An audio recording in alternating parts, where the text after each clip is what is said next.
Welcome to the Biz Bash podcast, where we make biz strategy a piece of cake. I'm Elizabeth. And I'm Cami, but you might know us better as Eliza Ann Calligraphy and Cami Monet. We want to help you, our fellow stationers, artists, and calligraphers, confidently build a profitable and personality-driven creative biz. We're here to share our honest-to-goodness advice and actionable strategies for ambitious artists. So put on your party hat, quit being a procrastinator gator, and let's get this party started. Good morning, you guys. Welcome back to episode 23. It might not be morning where you are, but anyway, it's morning for us. So welcome to episode 23 of the Biz Bash podcast. Today, we're talking about diversifying your income and do we actually make money? This conversation kind of started from a Facebook group, a question someone asked us if we were making money. We could only do 12 suites a year. How the heck are they making a living? And then we also got questions on this in a previous episode about like if our income was sustainable for only taking on limited amount of clients. So we're just going to clear the air, clear all that up and talk about how we are bringing income in with our business and whether it's through just invitations or diversified income and how we use passive income to supplement the money we make.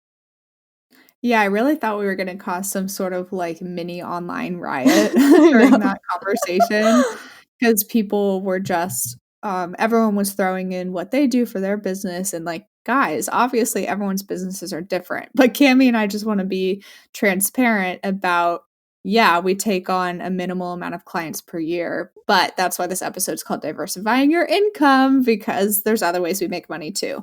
But before we dive into the rest of it, I'm going to read this review from Laura Simmons on iTunes. She titled it Exactly What I Needed and gave it 5 stars. Thank you, Laura. And she said, I absolutely love this podcast. I've been following Elizabeth's work for a while now, and I love that I feel more connected by listening to this super helpful podcast. I felt like I was in a slump for a while, and finding this podcast helped me get motivated and ready to dive into my own business fully and to hone in on my niche. The tips and conversations are so helpful because they're relatable, and you not only feel like you're with a couple of your gal pals, but you learn how to go about certain situations, and they keep it real. I'm so glad that this is a resource now, and I can't wait to get my hands on the A to Z directory. Thank you so much for spending the time to create this platform for other creatives. It's the best part of my commute to and from work, and I can't wait to hear more. Oh my goodness. That was so nice, Laura. I know. And mentioning the A to Z directory too, which is awesome because we love that resource. And so we'll be talking about that a lot today for you guys as well. So, but yeah, anyway, we just want to definitely have the disclaimer that everyone's income streams, everyone's business model, sheesh, is going to look totally different. Like some people take on 1,000 suites, some people take on 10. Like it's all different and it's all okay. Like you can't really compare based on those things, So yeah, it's like the apples to oranges. It really is. That conversation on the Facebook thread was just like getting out of hand. Everyone was just like, well, I do this video. I'm like, okay, cool, great. And everyone's like, well, who started the conversation and asked the question, like reached out to me to apologize because she was like, I didn't mean to like incite anything. And I said, you didn't. It's fine. It's like a good conversation to have. And I was like, don't worry. We'll do some sort of like follow up where we talk about it more. I know. I also full being fully honest here, I get like really sassy when people think that I'm not successful or like doing well. This is something I struggle with. I just have some of my identity is wrapped up in like my job and like, am I successful? Hello, type 3 over here on the Enneagram. And so getting that question, I was like, oh my gosh, how dare you? Because like the question became kind of sarcastic and I got a little butthurt about it. So that's my fault. And I might have got a little sassy. So sorry, everyone. Yeah. It's not even that the original question was sarcastic. It wasn't the original question. It was other people's responses, right? Where someone said it was like impossible or that you weren't making money. And you were like, excuse me. I know. It's like when I introduce myself to new people and I'm like, oh, I'm an artist. And they're like, oh, that's so cute. Do you have an Etsy? And I'm like, no. I get so anyway, it's something I'm working on it, guys. I'm working on it. Sorry. It's hard when you have a lot of like your pride and your ego wrapped up in what you do, which I would say is the case for totally me. The both of us. Like we've built something from the ground up for other people to treat it like it's not worth something, I guess, or like we're doing it wrong is hard to come to terms with. I know. So yeah, just being honest with you guys. I struggle with that, so it can be something you struggle with too as you're growing in your business. But anyway. Let's literally like break the ice and do this very first thing we've written down on the sheet, which is like, where does the bulk of our income come from? And so you wrote down percentages. I kind of have my mental like percentages as well, but why don't you share first, Okay. Cami? Yeah, and I feel like these percentages change based on time of year and like different factors, and I didn't like do like a hard calculation. This is just like in my head, so it could be wrong, but I feel like 50% of my income is coming from wedding invitations and custom work. So that would be like, signature drink signs, custom house portraits, pet portraits, all that stuff, because they're higher money making things. And then products would be 30%. So that's like any non-custom retail and wholesale orders. And then Biz Birthday Bash is like 20% right now, but hopefully that grows.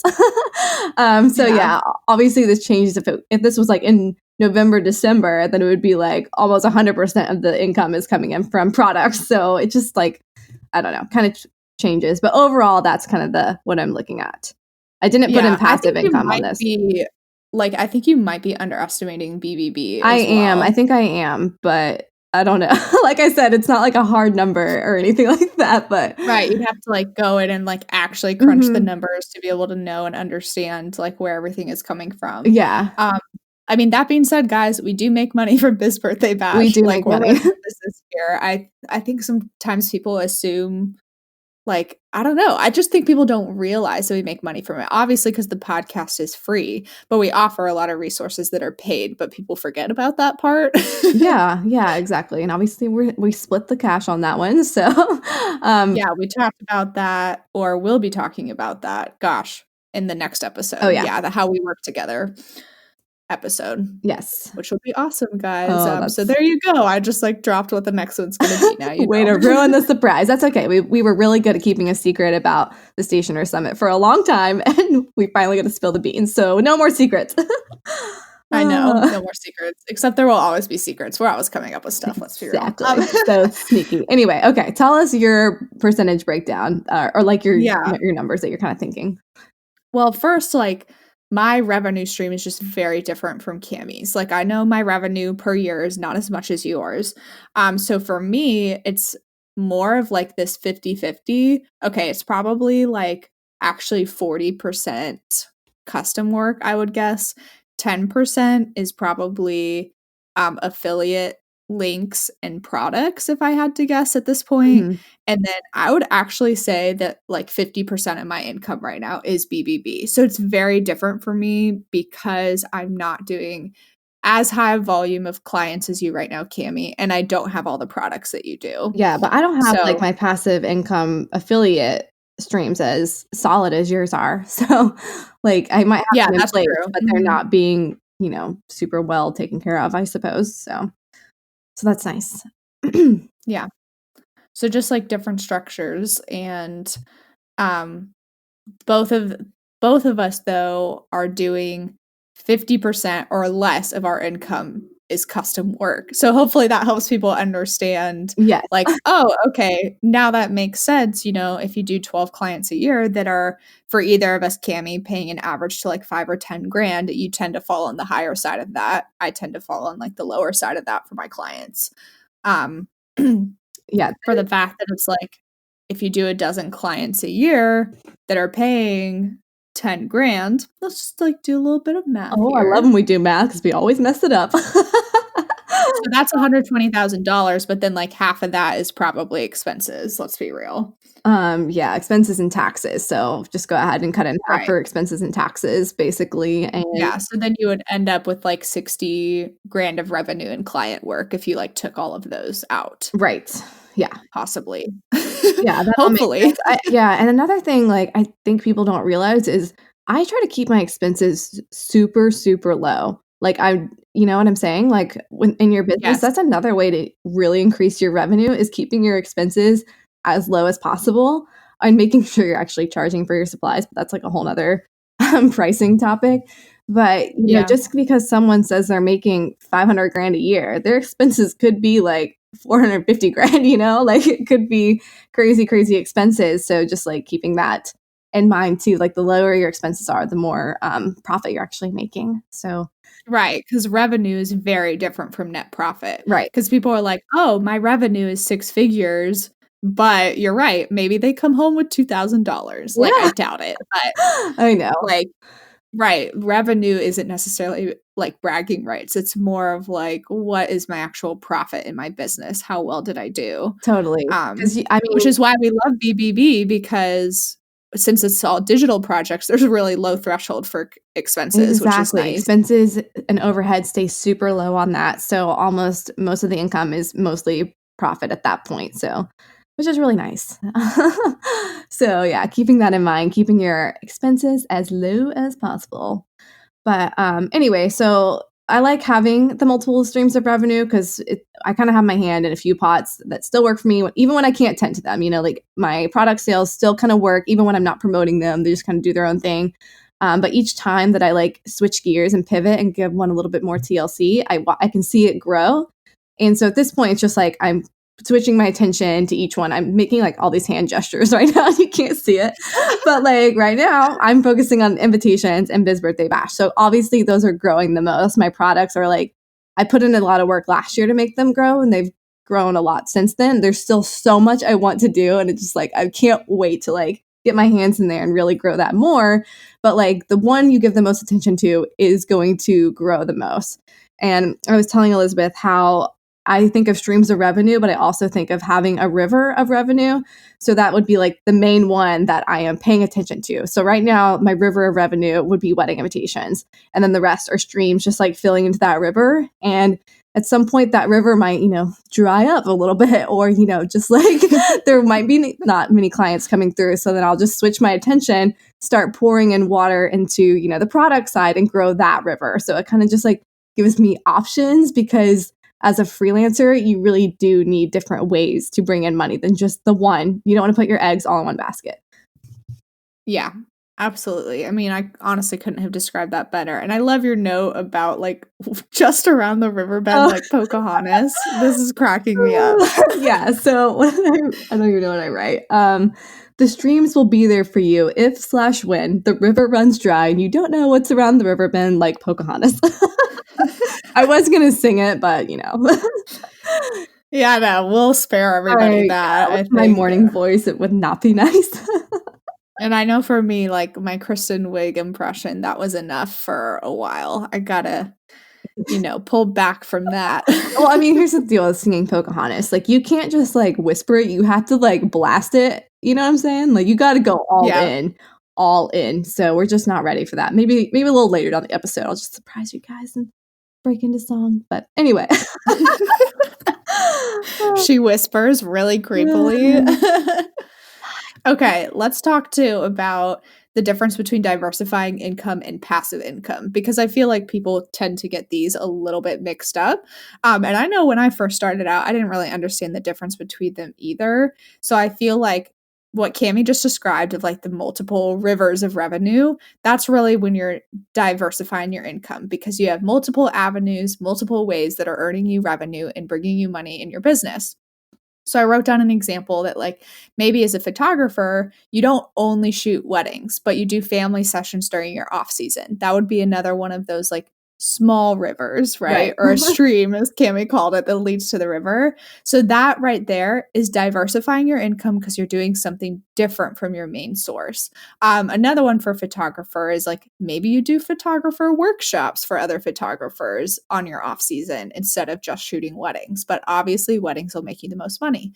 Same with us with like the custom wedding invitations and then the other kind of client work is the smaller streams on the side. Like Cami, you don't do as many custom drink signs as you do wedding invitations. Right. At least they're not as high in revenue. They're not as high in revenue, but I do love those because profit margin is very high on those. So yeah, and those are sticking cute. yeah. And then Passive income, on the other hand, means you've discovered ways to make money without lifting a finger, quote unquote. I'm like doing air quotations, but there's a lot of work that goes into this Yeah, you're beforehand. And lifting a you've probably heard this lot of fingers at before. the beginning, and then you can not lift Yes. a And finger. puppetry, Yeah, right? Or like all the the puppetry fingers, puppetry, that's what it makes me think jazz of. hands. Like Sound of Music. Oh my gosh, where they have those like puppets on the okay, anyways.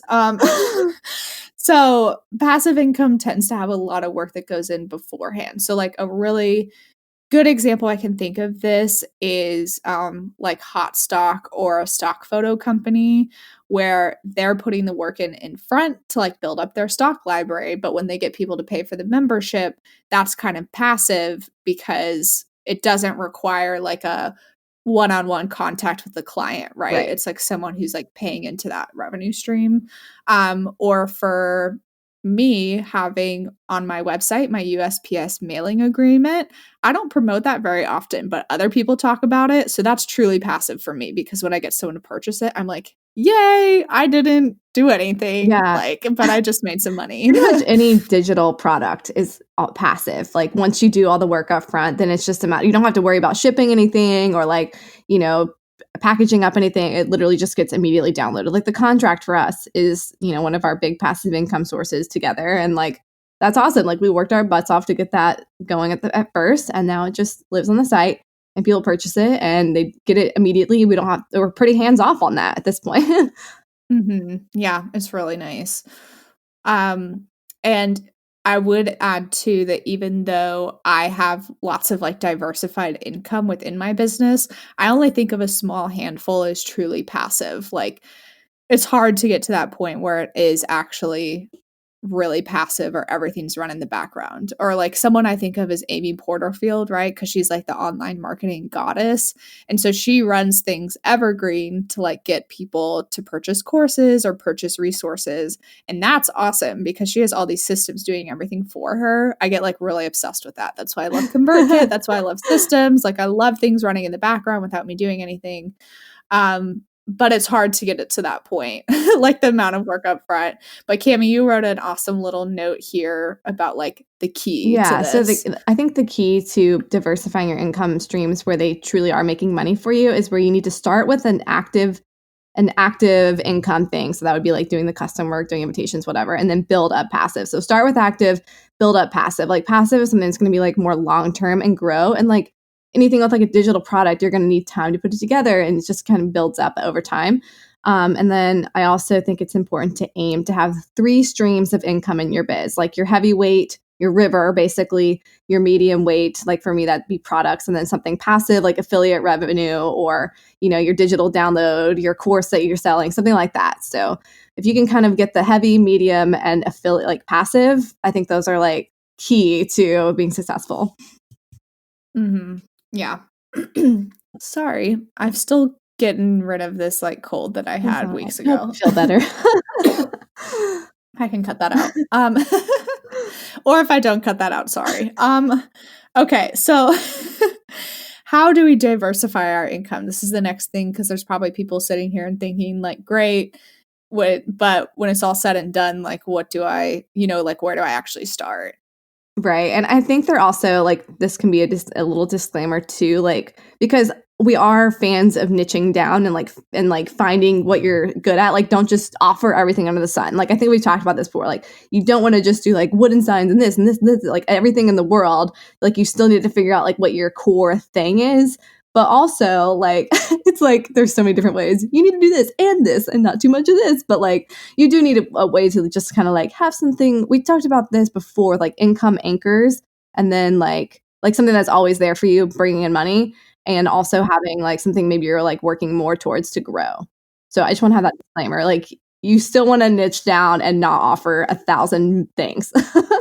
Right. Like it's important to diversify within your business and your niche, not outside of it. Yes. So like I think I've seen Emily Lemoyne do this recently where for a long time she was like really strictly pet portraits, but now I've seen her start to branch into house portraits too. Right. Still painting, but just a different type of portrait, and she's really loving it. That's the key too. You don't want to do something you hate. Yes. So I would consider that like diversifying your income because what the type of person that will want a house portrait Mhm. is probably different from one that wants a pet Yeah, portrait. that's a great example. Like, maybe if you're doing, custom portraits, you might not wanna start offering, custom bracelets and jewelry. Like, it just wouldn't it's like Yeah. starting a whole new thing, and it's not gonna make sense or, like, feed into each other.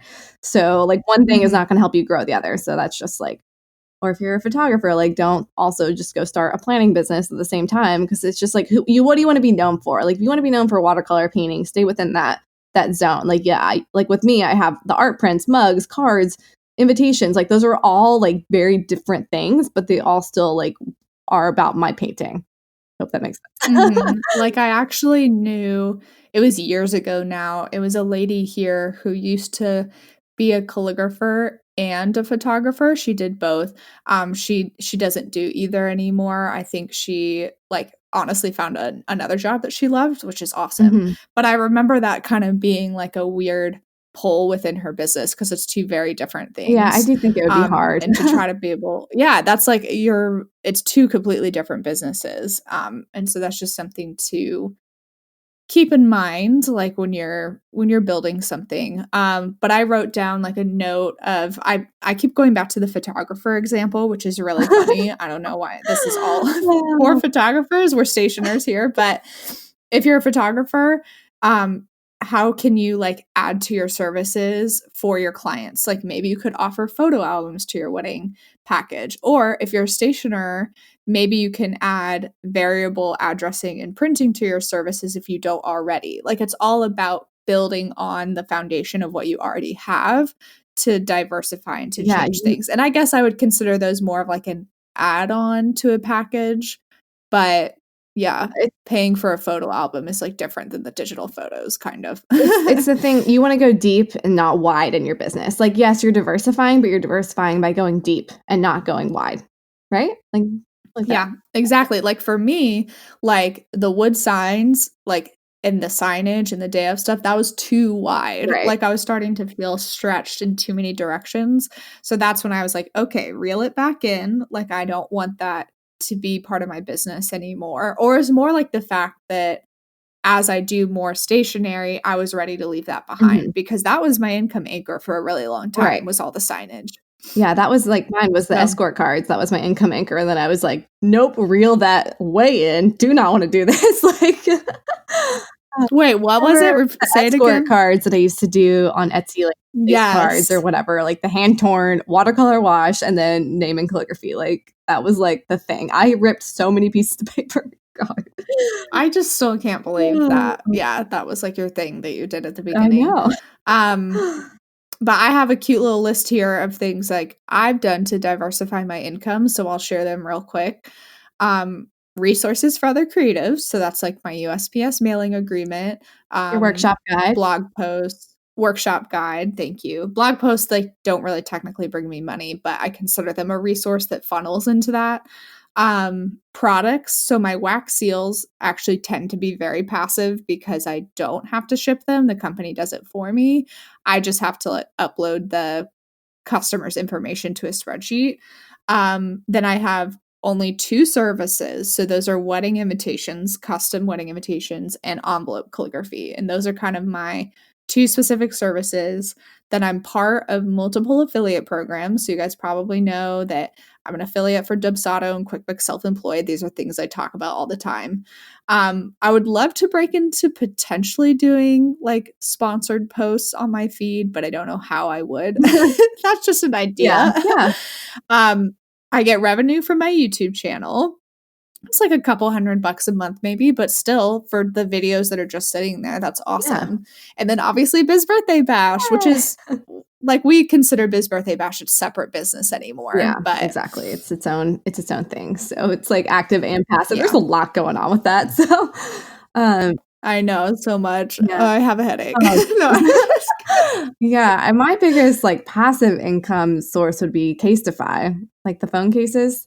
They just sit there Oh, and I do nothing. I mean, yeah. it's like a very small commission that I make from them, but, like, it all adds up very quickly. So that's, like, my biggest. Mhm.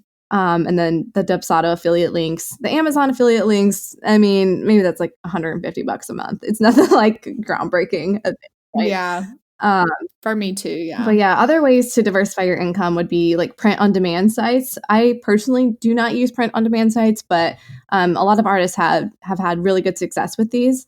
So that would be like Society6, Redbubble. I think Zazzle would also be one. Just like you just upload your artwork and they just kind of put it on different prints, backpacks, mugs, whatever, and then they are selling it, and you kind of choose your commission. It's still not like a huge profit margin if you were selling it yourself, but definitely passive. So I think if like the right kind of like you do patterns or like something that's like very trendy, I think you could really have some success on that. So what's there to lose? I mean, Spoonflower, I've talked about uploading fabric a bajillion times and I still haven't done it, but I totally want to do that. Like and all the patterns that you've been doing lately, like Spoonflower would be a great way to just test the waters with that, I think. That's true, but since I did take Bonnie's immersion course for the surface pattern design, she actually teaches how to put a collection together and pitch it to people who want to license it. So that's the route I would go, is like licensing my Which is the artwork. next thing on here, like licensing your artwork, where you're just selling on the artwork kind of thing. And then this is a huge one, you guys, being an A to Z directory affiliate. Because, I mean, obviously we're pitching our own thing here, but if you're a member of the A to Z directory, you can earn affiliate commission, a 30% commission, which is like almost $50 for each person you refer. It's like $48 or something. That's a huge affiliate commission. Like most of the time it's like $10, $5, $12, like $50. Okay. Like I think that's awesome. Like if I was a member, I'd be promoting I mean, I am a member, but obviously I'm not going to get affiliate revenue since we created it. But if you are a member, you should, and if you're not, you should definitely get on that and like promote the crap out of your link. Like people are going to DM you and ask, hey, where did you print that? And then you can simply just be like, well, you should actually join the A to Z directory and earn $50 for each time someone asks you that question. It's kind of a no-brainer, especially if you're already an established stationer and you are getting those questions. I mean, why not? Yeah, it's so true. It's a really great resource and a really great way to avoid frustration, because if somebody does DM you just out of the blue on Instagram asking something, you can direct them to that resource. And I direct people to that resource all the time. Same here. But we are not getting affiliate money, just regular money. Like you guys can get affiliate money, but yeah, it's an awesome way to earn and pay back your membership like super quickly. So there's a fun little way to make some passive income, you guys. But yeah. Love it. Basically, at the end of the day, like building up all these ideas takes time. Some are bigger money makers than others, and you just have to make sure that you keep your main focus on the key services that you offer. Yeah. And you wrote a couple. I have another analogy, you guys. I'm like really. Oh, yay. Okay. So I wrote, this is like the same key that I talked about before, like having active and passive, but like, okay, so now we're going to kind of like switch gears just a smidge because, okay, so I also want to talk about like the fact of having like profitable pricing, which if you're interested in what we have to say about pricing, well, we will be talking about it in the Stationer Summit, of course. And then we have a webinar available, Business Sense for Creatives, where it's like a deep dive into like figuring out your pricing once and for all. That's going to actually make you money. So here's my workout analogy in terms of like bringing in solid revenue. So your heavyweight thing, not just like your river, this is a different thing. All right. So your heavy weights would be having solid pricing. So that's like lifting weights. You got to have like your solid heavy pricing ready to go. That's profitable and good to go. Okay. So the diversified income is just like your added bonuses. Like you don't have to have diversified income, but it's a bonus. So that would be like adding cardio into your routine, a good diet. Like these are all going to help you. God, now it sounds like a fitness podcast. And then passive income is things that help you in your fitness journey, but you don't have to think about like getting enough sleep. So hopefully that works with someone else's brain like it did with mine. But so the solid pricing, diversified income, and passive income. Does that all make sense? Yeah. I mean, it makes sense to me, but if anybody's confused, I guess they can just clarify, ask a question. Yeah. But yeah, I think those are like 3 key factors that you need to have in place. Like obviously you can work with just one of those things or 2 of those things, but when you have all 3 going for you, then you're like feeling good, you know? Yeah, exactly. Okay, so I'm looking at our notes, Cami, and I feel like some of these sections we already covered without Oh, yeah, realizing yeah. it. Like, we talked about Because that's how we work. other passive income sources, Amazon, stock photos, being part of affiliate programs. We did talk about that. So, Yes, okay. Yeah, we covered that.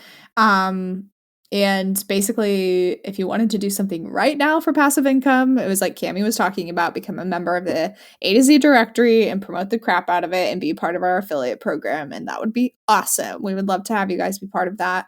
We've already had some people make a decent amount of like cash back, which is yeah, I really mean, you get cool. paid straight up Um, cash to your PayPal account once a month. Like, it's, you don't have to wait like a year to get it or anything. Like, each person you refer, $50. So, yeah. And something to keep in mind too is like, yes, I have a bunch of links for affiliate programs, but in order for those to be successful, I do have to occasionally push them. But the best way for me to do it is actually have a resources page on my website where people can go and visit those and I can direct people there. So if that's something you guys are thinking about and you're like, oh, I'm an affiliate for 4 or 5 different companies, it might be worth your time to just build a really quick resources page on your website so that it exists there. And then, hello, if you're part of the A to Z directory, then you drop your link right there for people to purchase through your link so you can get the return on investment. We've had a couple people who I think have put the directory links on their websites, which is really cool. Yeah, there's been quite a few who have made like resource pages just for that. So that's a great way to put all your links to anything you're an affiliate anything that you're an affiliate for, putting them on there. I mean, it's so fun when you get like an email being like, oh, you just earned some affiliate commission. You're like, sweet, because you didn't do anything. Yeah. Like, Yeah, exactly. yeah, you have a bunch. I know you do. Okay, so you got Dubsado, QuickBooks, Self-Employed, Skillshare, which I just signed up to be an affiliate for them. How else do I get affiliate revenue from? I feel like I'm missing a big one. Well, Amazon, we talked about a little bit. I know GoDaddy doesn't do an I affiliate program. Well, they Otherwise, had you one probably would kind share that. of, but it doesn't really work. So it's like through Share a Sale. Oh, It's like that's through a third hilarious. party, but I can't get it to like work right. So, or maybe it's like the others, like maybe it's not just the bookkeeping version. It's like other aspects of their business, like their website stuff, and so it doesn't quite work. Interesting. But yeah. That's really funny. But I think we're pretty much ready to wrap this up. But I do just want to say, like, we believe in diversifying your income and going deep into one area. So, and of course, having your pricing in a great structure, ready to move forward, ready to be profitable. Obviously, you guys know how we are very passionate about pricing for profits. And I firmly believe that businesses can be just as successful with 10 clients versus 100 clients, which I don't even know how some of y'all have like 500 clients a year and doing all these wedding invitations, like 200 wedding invitations. I'm like, that is mind blowing to me, and y'all are crazy. And the real MVP is like, I could not do that. But no, yeah, I think if you are going with smaller clients, just continuing to leverage the clients you already have to get them to keep investing with you to make more money. And then, of course, making sure your profit margins are where they need to be by keeping your expenses low, and then just keeping your passive income coming in. That's all you need. So yeah, that's basically how we make money in our business. A lot of different roundabout ways, but yeah, we just wanted to clear the air on that so you don't think we're starving artists, because I have an image issue and it's all me. So.